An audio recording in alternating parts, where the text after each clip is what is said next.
औज़ुबिल्लाहिमिनश्शैतानिर्रजीम बिस्मिल्लाहिर्रहमानिर्रहीम। शुरू अल्लाह ताला के बाबरकत नाम से जो बड़ा मेहरबान और निहायत रहम करने वाला है। मैं हूं Waqar Nazir, department of commerce, city college of science and commerce. आज का हमारा टॉपिक बहुत अहम टॉपिक है। What is contract, its type, process and its types. मतलब आज का जो हमारा टॉपिक है ये बहुत ज़्यादा पेपर में बच्चों सिलेक्ट होने वाला टॉपिक है। इसको बहुत अच्छी तरीके से प्रिपेयर कीजिएगा। चलें स्टार्ट करते हैं जी। इसको पहले डेफिनेशन देख लें। What is contract? The term contract is defined as an agreement between the two or more parties which has binding nature. In essence, the agreement with legal enforceability is said to be a contract. It creates and defines the duties and obligation of the parties involved. मतलब contract एक ऐसा agreement है जो कि दो या दो parties के दरमियान होता है और ड्यूटीज और ऑब्लिगेशन क्रिएट कर देता है। ऐसे ऑब्लिगेशंस, ऐसी ड्यूटीज विच आर लीगल, जिसको कानूनी तौर पर आप कोर्ट में पेश कर सकें तो वो आपका कॉन्ट्रैक्ट बन जाता है। देखें इसके प्रोसेस को समझते हैं कि एक कॉन्ट्रैक्ट बनता कैसे है। First and the foremost, an offer is made by one party to another party. एक पार्टी की तरफ से ऑफर की जाती है दूसरी पार्टी को, which is when accepted by the other party to whom it is made. जिसको ऑफर की गई है, जब वो उसकी इस ऑफर को एक्सेप्ट कर लेगा, मतलब एक ऑफर को जब एक्सेप्टेंस मिल जाएगी तो वो एक क्या बन जाएगा, लीड्स टू एन एग्रीमेंट। तो वो एक एग्रीमेंट की सूरत अख्तियार कर लेगा। मतलब सबसे पहले एक प्रपोजल होगा, एक ऑफर होगी एक पार्टी की तरफ से, और दूसरी पार्टी उसकी इस ऑफर को एक्सेप्ट कर लेगी तो ये क्या बन जाएगा, एक एग्रीमेंट बन जाएगा। If that agreement is enforceable in the court of law, it is known as contract। तो फिर ये एक कॉन्ट्रैक्ट माना जाएगा। पहले प्रपोजल देखें, फिर उस प्रपोजल को, ऑफर को एक्सेप्टेंस मिली तो ये एक एग्रीमेंट बन गया। अगर इस एग्रीमेंट को इन्फोर्स किया जा सकता हो, कोर्ट में पेश किया जा सकता हो, तो ये एक कॉन्ट्रैक्ट बन जाएगा। जैसे एग्जाम्पल है कि ए ने बी को कहा कि भाई मैं आपको 5 लाख का हाउस बेचना चाहता हूँ, क्या तुम मेरा हाउस खरीदोगे? बी ने कहा यस। इन्होंने ये लीगली स्टाम्प पर ये साइन कर दिए। तो ये क्या, अब अगर बी पार्टी उससे मुकरती है तो क्या वो कोर्ट में जा सकता है? हम कहेंगे यस। तो इस टाइप का जो कॉन्ट्रैक्ट है, एग्रीमेंट है, जिसको कोर्ट में इन्फोर्स किया जा सके तो बच्चों वो बन जाता है कॉन्ट्रैक्ट। आगे टाइप समझते हैं। देखिए टाइप टोटल मेन जो है वो 3 है: वैलिडिटी, फॉर्मेशन और परफॉर्मेंस। वैलिडिटी के लिहाज से तो देखें, वैलिड कॉन्ट्रैक्ट है, वॉइड कॉन्ट्रैक्ट है, वॉइडेबल है, इलीगल है और अनइन्फोर्सेबल है। ये इसकी जो है वो मेन 1, 2, 3, 4 और 5 टाइप है। फॉर्मेशन के लिहाज से 3 है: express contract, employed contract, quasi contract. Performance के लिहाज से एग्जीक्यूटेड, एग्जीक्यूटरी, यूनिलेटरल और बायलेटरल, ये जो है इसकी 4 टाइप हैं। पहले हम इनको थोड़ा जस्ट इसको देख लेते हैं, उसके बाद फिर हम इसको डिटेल से एग्जांपल के साथ डिस्कस करते हैं। वैलिडिटी में मेन हमारी टाइप है वैलिड। वैलिड क्या है? एक कॉन्ट्रैक्ट अगर फुलफिल कर दे तमाम एसेंशियल्स वैलिड कॉन्ट्रैक्ट होने की तो बच्चों ये कॉन्ट्रैक्ट कहलाएगा valid contract. Void contract, if a contract can not be enforce in court, जिसकी कोर्ट की नजर में कोई वैल्यू नहीं है तो वो वॉइड कॉन्ट्रैक्ट कहलाता है। अब वॉइड के भी 2 हैं, एक तो शुरू से ही वॉइड हो जाता है, एक लेटर ऑन वॉइड होता है। हम इसको एग्जांपल के साथ डिस्कस करेंगे। नेक्स्ट है जी वॉइडेबल। वॉइडेबल होता है जो कि अनइन्फोर्सेबल हो जाता है, एक पार्टी के द्वारा दूसरी पार्टी उसको इन्फोर्स कर सकती है। तो जो पार्टी इन्फोर्स कर सकती है उसको बोलते हैं एग्रीव्ड पार्टी। इसको फिर हम लेटर डिस्कस कर रहे हैं। Next, illegal. इलीगल तो ऐसा कॉन्ट्रैक्ट है जो कि eight the time of making the contract he void होगा, मतलब ये एग्रीमेंट ही नहीं बनेगा तो कॉन्ट्रैक्ट तो बिल्कुल नहीं बन सकता। अनइन्फोर्सेबल कॉन्ट्रैक्ट ऐसा कॉन्ट्रैक्ट होगा बच्चों जो कि किसी टेक्निकल डिफेक्ट की वजह से शुरू से ही at the time of making the agreement ही कुछ ऐसा टेक्निकल डिफेक्ट उसमें पड़ जाएगा कि आप उसको कोर्ट में पेश नहीं कर सकते।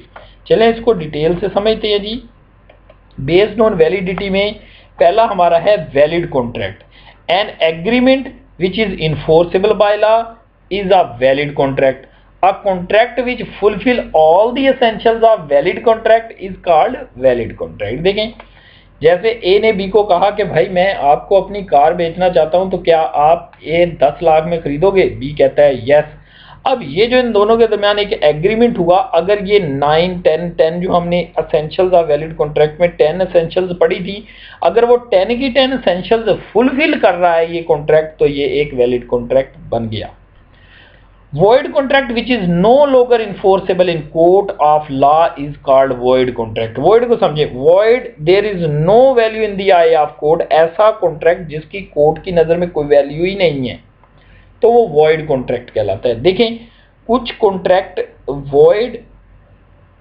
void contract का क्या मतलब है, ये पहले वैलिड कॉन्ट्रैक्ट बनेगा तो बाद में void बनेगा ना, तो मतलब वैलिड कॉन्ट्रैक्ट शुरू में वॉइड कॉन्ट्रैक्ट शुरू में वैलिड कॉन्ट्रैक्ट होता है, बाद में वॉइड हो जाता है। कैसे?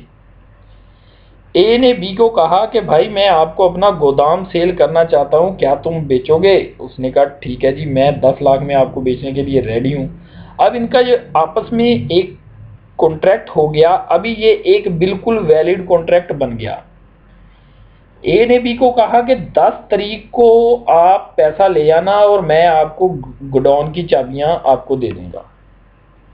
तो 10 तारीख को जैसे उन्होंने चाबियां लानी थी और उसने पैसा लाना था, गोडाउन 5 तारीख को जल के राख हो गया, तो क्या ये अब कॉन्ट्रैक्ट 10 तारीख को परफॉर्म हो सकता है? हम कहेंगे नो। और क्या कोई पार्टी कोर्ट में जा सकती है? हम कहेंगे नो, क्योंकि सब्जेक्ट मैटर इसमें डिस्ट्रॉय हो चुका है, कॉन्ट्रैक्ट वॉइड हो चुका है लेटर ऑन। नेक्स्ट जी इसमें है वैलिडिटी के लिहाज से voidable contract. A contract in which one of the parties to contract has a choice to avoid performing his or her part, then it is termed as voidable contract. When the consent of parties is not free, contract become voidable at the option of aggrieved party. देखिए ना, एक party के option पर ये contract voidable हो जाएगा। मतलब क्या? ऐसे कॉन्ट्रैक्ट को एक पार्टी कोर्ट में लेके जा सकती है, दूसरी पार्टी कोर्ट में लेके नहीं जा सकती। एक पार्टी जो कोर्ट में लेके जा सकती है वो कहलाएगी एग्रीव्ड पार्टी, मतलब हु सफर्स लॉस, जिसने नुकसान बर्दाश्त किया है वो तो कोर्ट में जा सकती है, और गिल्टी पार्टी जिसने नुकसान दिया है वो कोर्ट में नहीं जा सकती। तो इस टाइप का कॉन्ट्रैक्ट जो है वो वॉइडेबल कॉन्ट्रैक्ट कहलाएगा। मिसाल के तौर पर ए ने बी के कनपट्टी पर गन रखी और कहा भाई कॉन्ट्रैक्ट साइन कर दो, नहीं तो मैं तुम्हें गोली से उड़ा दूंगा। अब बाद में बी जो है वो कोर्ट में चला गया कि जी इसने मुझसे जबरदस्ती कॉन्ट्रैक्ट करवाया है, तो बी की तरफ से कोई भी जाके ए के खिलाफ केस कर सकता है, लेकिन ना तो ए जा सकता है ना ही ए की तरफ से कोई पर्सन कोर्ट में जा सकता है। नेक्स्ट देखें जी, बेस्ड ऑन वैलिडिटी में नेक्स्ट है illegal contract. A contract which is forbidden by law is term as an illegal contract. Pakistan ने इंडिया के दरमियान ट्रेड लेट्स सपोज बैन कर दिया। अब एक शख्स इंडियन पर्सन के साथ, इंडियन सिटीजन के साथ कॉन्ट्रैक्ट करता है, लेटर ऑन ये कॉन्ट्रैक्ट परफॉर्म नहीं होता, पाकिस्तानी शख्स जो है उसके अगेंस्ट केस दायर नहीं कर सकता, क्योंकि ये उसका कॉन्ट्रैक्ट जो है वो इलीगल है। लेट्स सपोज पाकिस्तान में एक बिजनेस मना कर दिया गया है कि आपने जो है वो ड्रग्स को जो है वो सेल नहीं कर सकते। लेट्स सपोज पाकिस्तान में कोई ऐसी चीज़ है जो सेल आउट करना मना है और उसके लिए आपने कॉन्ट्रैक्ट कर दिया, तो ये कॉन्ट्रैक्ट भी इलीगल माना जाएगा, इसको भी कोर्ट में पेश नहीं कर सकते आप। Unenforceable contract, the contract whose substance is good but due to some issue it is not enforceable is called unenforceable contract। इसको समझें, एक कॉन्ट्रैक्ट ए ने बी को कहा कि भाई क्या तुम मुझे अपना हाउस सेल करना चाहते हो, बी ने कहा यस, उसने कहा 15 लाख में मैं आपका ये हाउस खरीदने के लिए तैयार हूं। अब इनके दरमियान एक कॉन्ट्रैक्ट हो गया जो कि इन्होंने आपस में रिटर्न में लिख लिया और 15 लाख ए ने उसको कहा बी को कि भाई तू मुझे कुछ एडवांस के तौर पर दे दे ताकि आपका बयाना आ जाए। उसने बयाने के तौर पर उसको 15 लाख की बजाय 1,50,000 दिया, लेकिन टेक्निकल डिफेक्ट की वजह से 1,50,000 लिखा गया 15 लाख।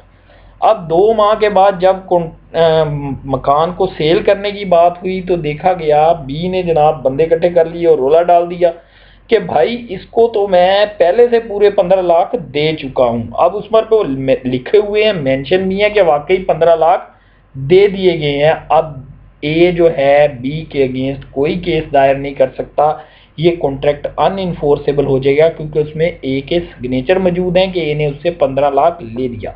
मतलब इस टाइप के जो भी टेक्निकल डिफेक्ट होंगे तो उसको आप कोर्ट में पेश नहीं कर सकते। नेक्स्ट है जी फॉर्मेशन के लिहाज से एक्सप्रेस है, इम्प्लॉयड है और कॉसी है। एक्सप्रेस सिंपल वर्ड रिटन या स्पोकन होगा, इम्प्लॉयड जो कोई एक्ट या कंडक्ट से होगा, कोसी कॉन्ट्रैक्ट एक्चुअली कॉन्ट्रैक्ट नहीं होता, उसको हम समझते हैं फिर ये क्या होता है, डिटेल से डिस्कस करते हैं।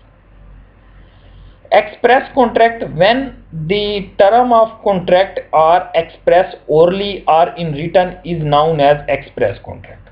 जुबानी हो या रिटन में हो तो ये इस टाइप का कॉन्ट्रैक्ट एक्सप्रेस कॉन्ट्रैक्ट कहलाता है। जैसे ए ने बी को कहा कि भाई मैं आपको अपनी बाइक सेल करना चाहता हूँ 20,000 की। अब उसने ये वर्बल कहा या उसने उसको मेल की या उसने उसको मैसेज में लिख के भेजा, तो इस टाइप का जो भी कॉन्ट्रैक्ट होगा वो एक एक्सप्रेस कॉन्ट्रैक्ट होगा।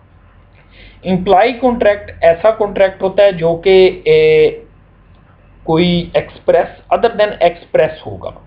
A contract which is constituted by implication of law or action is an implied, मतलब एक्ट या कंडक्ट से होगा। जैसे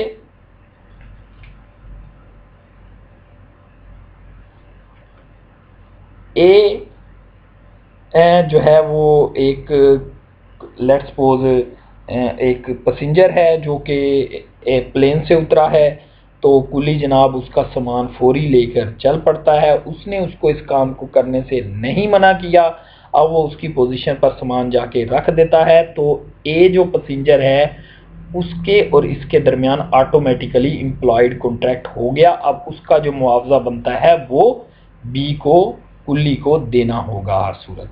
ठीक है जी, इस टाइप का जो कॉन्ट्रैक्ट होगा ये एम्प्लॉयड कॉन्ट्रैक्ट कहलाएगा। जैसे कि आप चाय के होटल पे जाके बैठ गए और फौरी वो आपके लिए एक कप ऑफ चाय ले आया, तो आपको उसकी पेमेंट करना पड़ेगी। मतलब इस टाइप का एक्ट से कॉन्ट्रैक्ट हो जाते हैं। quasi contract, these are not a real contract but are identical to contract which is formed out some circumstances। ये कॉन्ट्रैक्ट होता नहीं लेकिन बन जाता है, ये आपको अखलाकी तौर पर निभाना पड़ता है। जैसे आपके पास एक शख्स आया, वो बैग भूल के चला जाता है, आपको पता है कि जी फलां पर्सन का ये बैग है, तो आपका अखलाकी तौर पर फर्ज बनता है कि आप उसका बैग उसको लौटाओगे। तो इस टाइप का जो कॉन्ट्रैक्ट होगा ये एक्चुअली कॉन्ट्रैक्ट नहीं है, ये एक अखलाकी फरीजा इसको कह सकते हैं, तो ये आपका कॉसी कॉन्ट्रैक्ट कहलाएगा। परफॉर्मेंस में एग्जीक्यूटेड है, एग्जीक्यूटरी है, यूनिलैटरल है और बायलैटरल है। एग्जीक्यूटेड क्या होता है? When consideration for promise is paid और एग्जीक्यूटेड, मतलब एग्जीक्यूट हो गया वन पार्टी की तरफ से। Executory is yet be carried out for payment made coaching classes.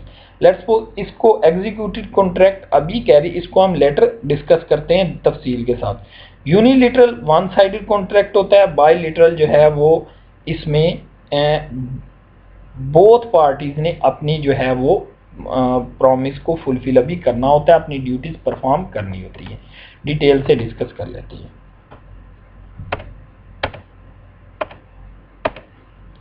Executed, when the contract is performed it is known as executed. दोनों parties अपनी अपनी ओब्लिगेशंस को पूरा कर दें तो ये एग्जीक्यूटेड कॉन्ट्रैक्ट कहलाएगा, कॉन्ट्रैक्ट पूरा हो जाता है इसमें।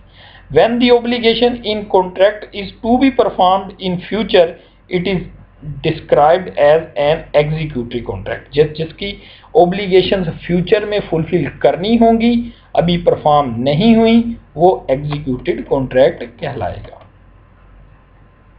Unilateral, it is one-sided contract. One party perform their obligation and other party yet not perform. एक तो पार्टी ने अपनी obligations निभा दी, परफॉर्म कर दी, दूसरी पार्टी ने अभी अपनी obligations को पूरा करना है। Bilateral contract, both parties to contract yet not perform their obligation. दोनों ने अपनी obligations अभी पूरी नहीं की। थैंक यू वेरी मच जी। अगर कोई इसमें प्रॉब्लम हो तो आप कमेंट पे जाके मुझसे डिस्कस कर सकते हैं। Thank you very much. अल्लाह हाफिज़।